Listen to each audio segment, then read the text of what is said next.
Good morning, my dear students. I welcome to all of you to this session of refrigeration and air conditioning.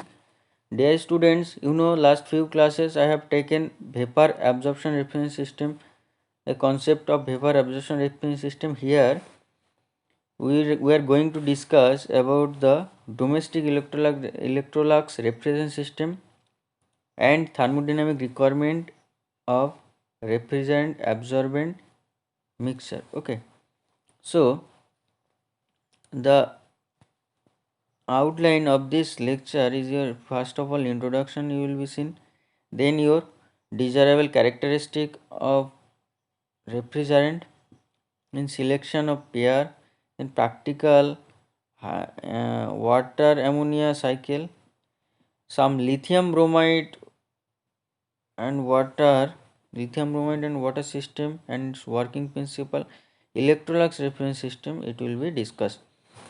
You know that I have given a dedicated lecture on lithium bromide reference system. Here we will be comparing between that particular aqua ammonia and lithium bromide reference system, which one is best, which one is required for a particular work. So first of all, you can see introduction. The vapor absorption reference system is one of the oldest method of producing reference system. Okay, so vapor is absorbed by the help of a absorber, and we are getting some refrigeration effect. So here we are taking ammonia, and in case of aqua ammonia reference system, we are taking ammonia, hydrogen, and water.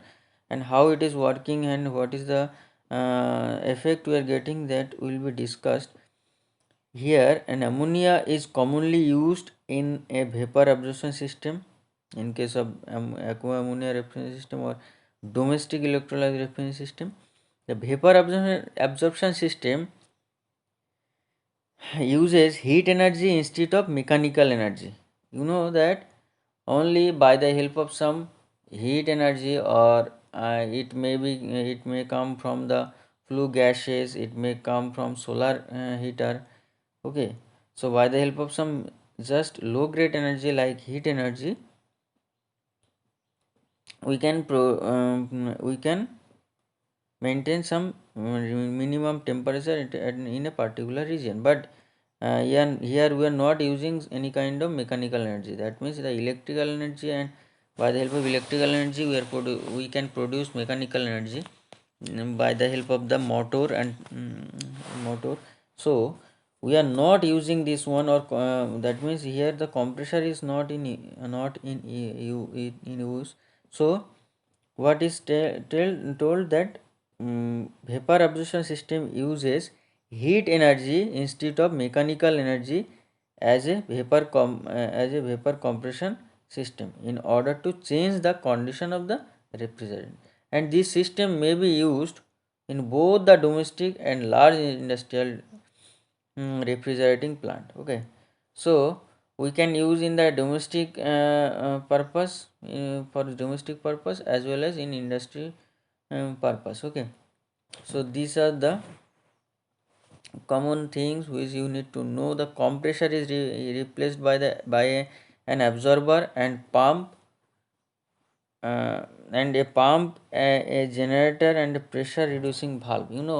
In case of the absorption system, we have seen the compressor part, it is totally replaced, and instead of that compressor we are using some pump, a solution pump, or whatever you can say. The water is elevating. Okay, the water is placing from one lower elevation to higher elevation, and the pressure reducing valve, uh, which is basically taking the weak solution from the generator, and it is coming back to the absorber. Then there is generator function of generator is to produce heat energy, and the particular refrigerant, it is vaporized and it is coming to the condenser.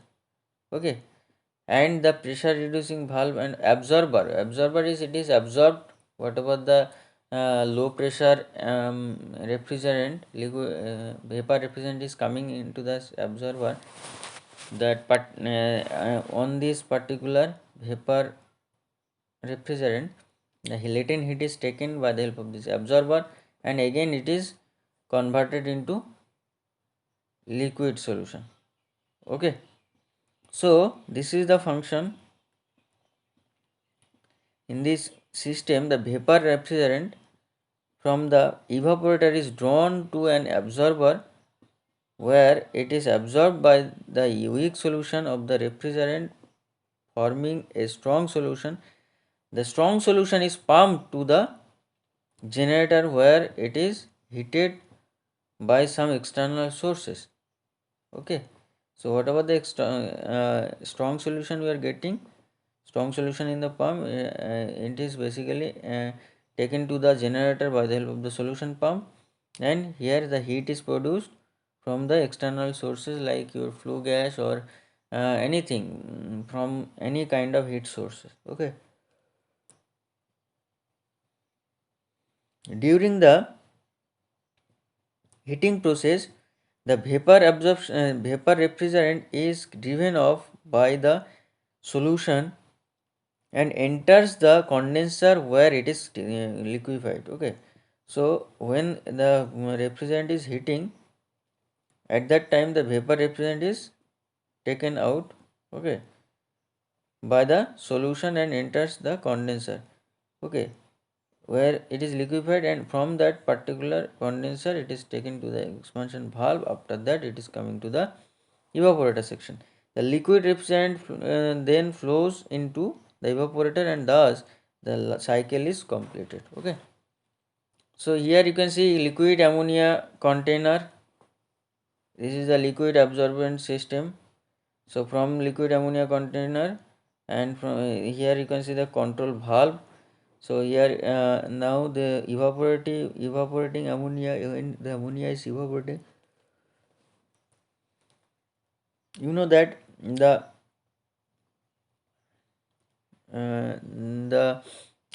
evaporating the boiling point of the ammonia is minus 33.3 degrees centigrade. That is why when it is heating, okay, or some heat is added in the evaporator section, then automatically it is heated up and producing uh, and you converting into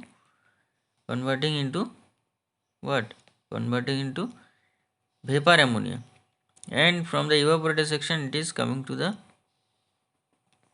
absorber. So here you can see the cold water storage tank. Now the thermodynamic requirement of the refrigerant absorbent mixture, I can say the solubility requirement. What are the solubility? The refrigerant should have proper solubility in the absorbent so that a strong solution highly rich in the refrigerant is formed in the absorber by the absorption of the refrigerant vapor. So the solubility is very important. The refrigerant should have proper solubility in the absorbent. Okay, so that what happened? The strong solution which is highly rich in the refrigerant is formed the absorber by the absorption of the refrigerant vapor, and the boiling point also it is requirement. What is there should be a large difference about 200 degrees centigrade in the boiling point of two substances. Thus the absorbent free absorbent free refrigerant is boiled off from the generator. Okay, so the boiling point is very important, and the some other properties also we can discuss here. The refrigerant should have high affinity for the absorber at low temperature and less affinity at high temperature. Why? Because at the refrigerant at low temperature, when it is absorbed, hmm, in the absorber, then what happened? It is taking the latent heat from the refrigerant, and the refrigerant, vapor refrigerant, is converted into liquid refrigerant. Now it should have the strong affinity, less affinity at high temperature. Why? Because the separation should have been there. So the water and ammonia particle, and whatever the refrigerant and absorbent and absorbate, or you can say the refrigerant and absorbent. Okay, so it is basically, it should have less affinity at high temperature, so that the refrigerant is uh, driven off, or refrigerant is separated from the absorbent, and it is coming to the condenser part, and from the condenser part it is coming to the evaporator section. Next point, I can see that it should have low freezing point. Why? Because freezing point basically at the temperature where the liquid is liquid starts freezing. That means your the liquid can be converted into ice cube. Okay, so here basically free ice, if it is converted into ice, then what happened in the dark system, if the refrigerant, it is what I can say, that it is freezed, or it is making itself a solid material, then what happened, the flow ability will be resistant. Okay, that flow ability would not be there, and we can see some uh, problematic situation. Okay, so that is why the freezing point should be low, so that it cannot be freezed. Okay, and next point is your, it should have good thermal and chemical stability. Why? Because good thermal, whatever that means, the here we are the discussing the other properties here, the good thermal and chemical property. Why I am telling you? Because the thermal property and chemical property stability, because it should not contaminate the pipe, contaminated with pipe and the other material. Okay, or the product which is you're placed in this particular cold region. Okay, so there should not be any kind of toxicity or odorness. Okay, like this, and thermal good thermal stability should have been there. Huh. And next is your irreversible chemical reaction of all kinds are to be avoided. So irreversible chemical reaction, reversible means if A and B reacting together, and we are producing it is producing the B, C and D, then by the help of C and D, A and B can be produced anytime. But in case of irreversible reaction, it cannot be happen. Okay, now the in case of here it is telling that irreversible chemical reaction of all kind are to be avoided. So there should not be any kind of irreversible chemical reaction. Now the selection of pairs. So that means with ammonia what we can take. If ammonia is your absorbent, ammonia is your refrigerant, then water should be taken as absorbent. Okay, so so that is the thing, that what we can take. So ammonia and water can be taken. Now the ammonia lithium nitrate can be taken, ammonia sodium thiocyanate can be taken, then ammonia calcium chloride, water lithium bromide, methylene chloride, and dimethyl ether tetraethylene glycol. So these are the pairs which we can take according to our need. Okay, so the why? Because it is having some strong affinity of water, and the refrigerant and absorbent strong affinity at low temperature, and less affinity at high temperature, and all the things, all the properties what I have discussed, that is also available in this particular substance. Okay, now let us discuss about the simple ammonia water vapor absorption system.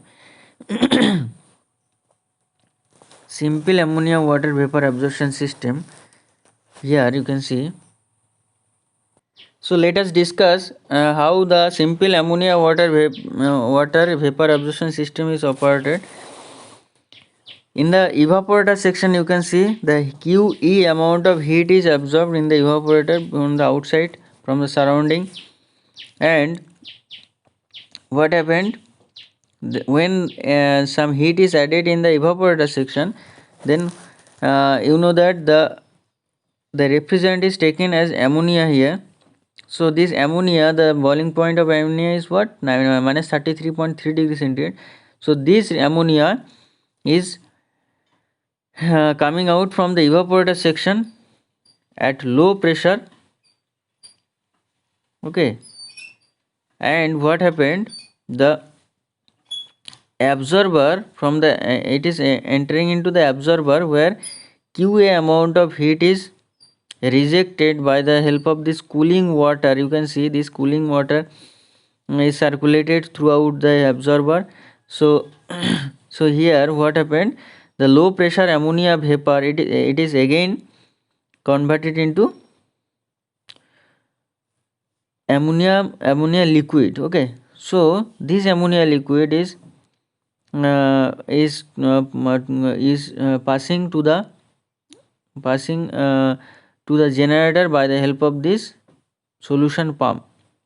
So from the from the solution pump, by the help of this solution pump, the strong solution is taken in the generator. Okay, in the generator, QG amount of heat is supplied. So QG amount of heat is supplied here.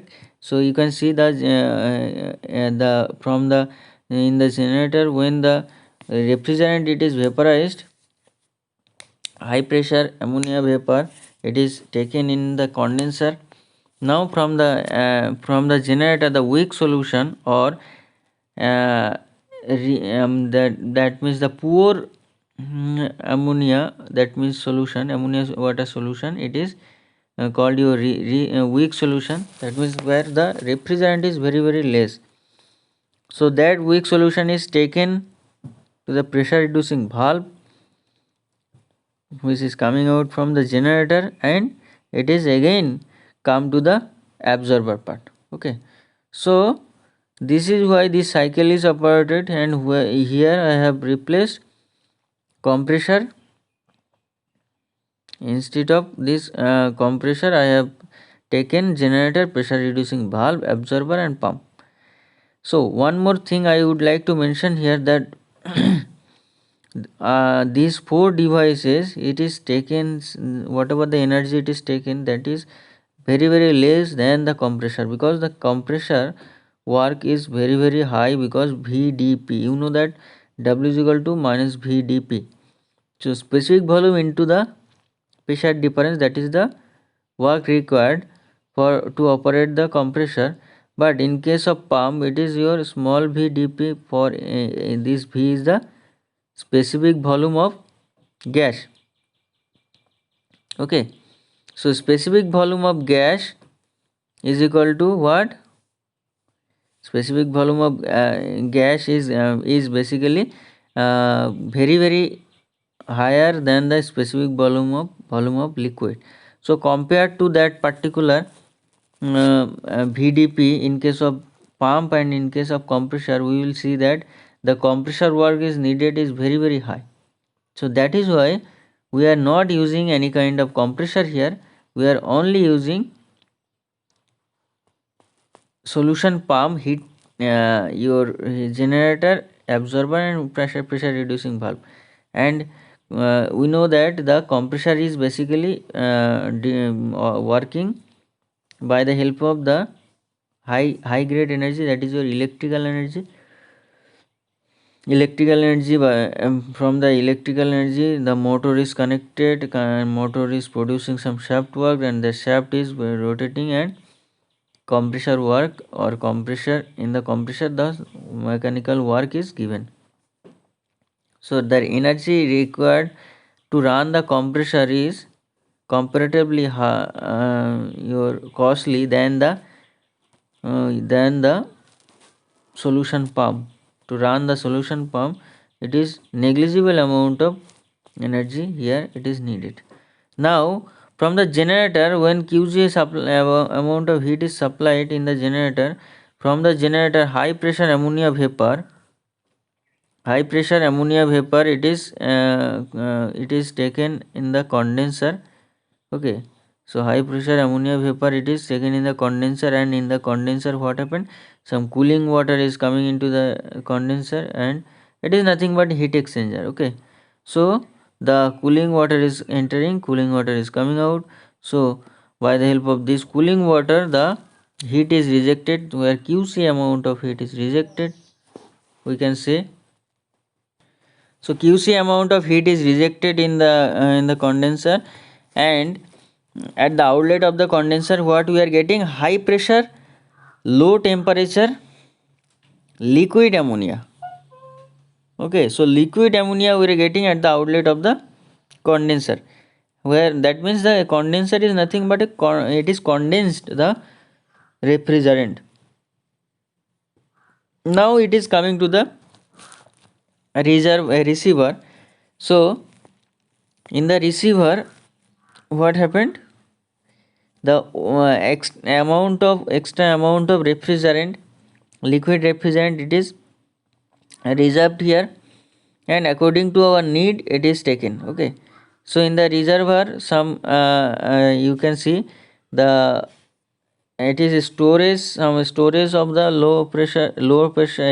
high pressure low temperature liquid ammonia, and for our reserve purpose we can take that particular refrigerant from the reservoir. So from the reservoir the expansion valve is from the reservoir the refrigerant is coming into the expansion valve. In the expansion valve, what we are doing in the expansion valve here, so it is suddenly expanded isenthalpically. Okay, so that it is a isenthalpic process where the enthalpy remain unchanged. What is enthalpy? The summation of algebraic sum of the internal energy and the pressure volume. So in the expansion valve what happened, when suddenly the liquid is expanded, then what happened, volume is increasing, and as side by side pressure is decreasing, and temperature is also decreasing, because you know that Charles law. So volume increasing, temperature decreasing, and pressure also decreasing. So PV is equal to nRT, this formula you know, PV is equal to mRT. Okay, so what happened, in the expansion valve suddenly volume is falling down, and volume is increasing, and suddenly pressure and temperature is falling down, and at the outlet of the expansion valve what we are observing, that we are seeing that there is a low temperature low pressure liquid ammonia which is entering into the evaporator, and in the evaporator QE amount of heat is absorbed again. So in the meantime, during this cycle we will see that some heat is added into the evaporator, because the adiabatic wall cannot be possible. So that is why in the evaporator the heat is some heat is external heat is added, and when this the liquid ammonia, liquid low temperature low pressure ammonia is entering into this evaporator which is coming out from the expansion valve, when it is coming entering into the evaporator, it is again taking some latent heat from the system. The system is cooling down again, and the vapor, low pressure vapor ammonia, it is coming out from the evaporator, and again it is coming to the absorber. From the absorber, by the help of the absorber, that particular low pressure ammonia vapor is again cooling down, and it is converted into liquid ammonia.